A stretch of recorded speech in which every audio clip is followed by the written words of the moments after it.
Quite often we hear about India's ancient wisdom and its greatness, but in these modern times, many think that India's ancient wisdom has no relevance or practical usage.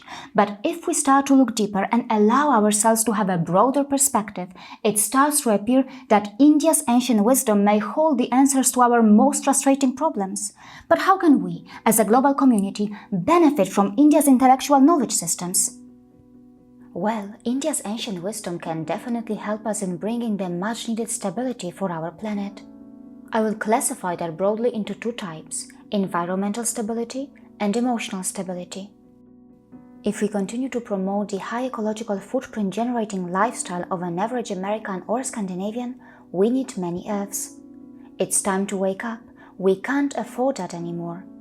Unfortunately, the Western growth model, work, earn, spend, is being blindly adopted in many developing nations, including India.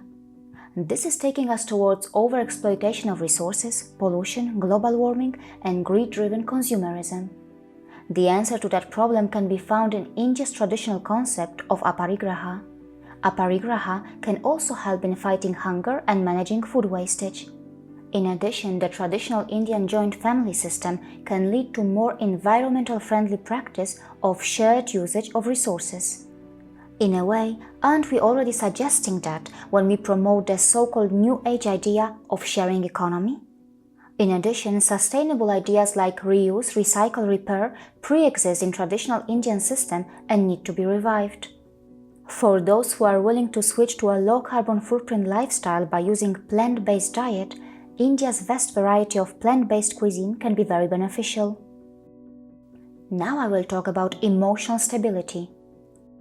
From an extremely non-pluralistic idea of the religious conquest of the entire world to wars and broken families, an emotionally unstable mind can only offer unrest at its best.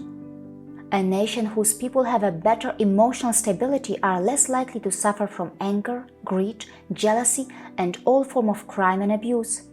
This can also lead to stability in families, harmony between communities, resulting in the overall improved productivity and efficiency of a nation.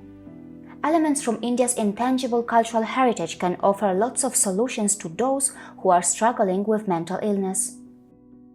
The relation of yoga and meditation with mental health and increased productivity is well known.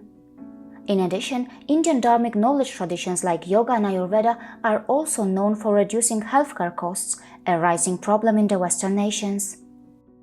The American psychologist Lisa Miller has recognized the significance of spirituality in her work. She has also explored the scientific link between spirituality and health. She observes, children with a positive and an active relationship to spirituality are 40% less likely to use and abuse substances, 60% less likely to be depressed as teenagers, and 80% less likely to have dangerous or unprotected sex. Through the help of cutting-edge research, she has explained the importance of spirituality in a child's mental and physical health and what parents can do to shape modern youth. The 2016 Yoga in America study, which was conducted by Yoga Journal and Yoga Alliance, found that yoga practitioners are more likely to have a good sense of balance and are keener to give back to community. They also become highly concerned about their health and the community's health. The study also found that half of practitioners live green and eat sustainably. There is absolutely no doubt that India is the epicenter of our planet's spirituality. Perhaps there is no civilization in the world which has focused so much on inner exploration.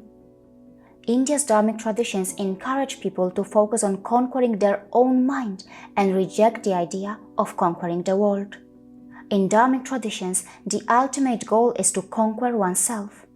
On the other hand, there are many ideologies that have had their entire focus on conquering the world. Any religious or non-religious ideology which believes in global conquest can never be truly people and pluralism friendly. The idea of global conquest is against the principles on which institutions like United Nations is built upon. In a modern, progressive and diverse global society, the ideas of conquering the globe should have no place. It should not matter what religions you follow or what non-religious ideas you have. What matters more is if your idea or your religion is making you a better person. Shouldn't we stop running behind a temporary relief and instead look for a permanent cure that lies within? In Indian parlance, self-questioning and inner exploration is highly encouraged. That is why self-admiration and self-criticism is excessively seen in the Indian society. This not only helps to find the solutions for the problems that lie within and without, but also it helps to ignite independent and unopinionated thinking with a deep sense of individual inner contentment. Based on the core philosophy of India's spiritual heritage, if we can encourage more people to focus on inward domain, we should be able to reduce all sorts of crimes and wrongdoings globally. We also need to understand that us and me are not two different things. They are correlated. A healthy society can be formed only if there are healthy individuals. Each individual must be healed and protected. When it comes to stability in the family structure, there is a lot that we can learn from India. At a micro level, we need to look at a typical family structure which consists of loved ones. After studying India's core structure for many years, I can finally say that the emotional, spiritual, and physical nourishment that an individual can receive within one's family is probably the most efficient and economical way of healing a society. And if these things are not taken care of, there can be emotional and financial consequences. A survey by India's NFHS has revealed that the teenagers who get out of homes at a very young age are more likely to develop habits like consuming alcohol or consuming tobacco. In the USA, a study by Columbia University indicated that having a family dinner together helps the kids in staying away from substance abuse. Substance abuse is directly related to additional economic burden, crime, troubled relationships, and loss of productivity. No society can afford that. India has arrived on the center stage as one of the largest growth engines in the world, and it is all set to play a key role in shaping the future of our planet. But it does remain to be seen if Indians are able to be rational and analytical in their approach without disrespecting the valuable elements in their own heritage, traditional knowledge systems, and cultures. It also remains to be seen if they can take lessons and inspirations from their history and use that wisdom in building their future while learning and adopting the best global practices.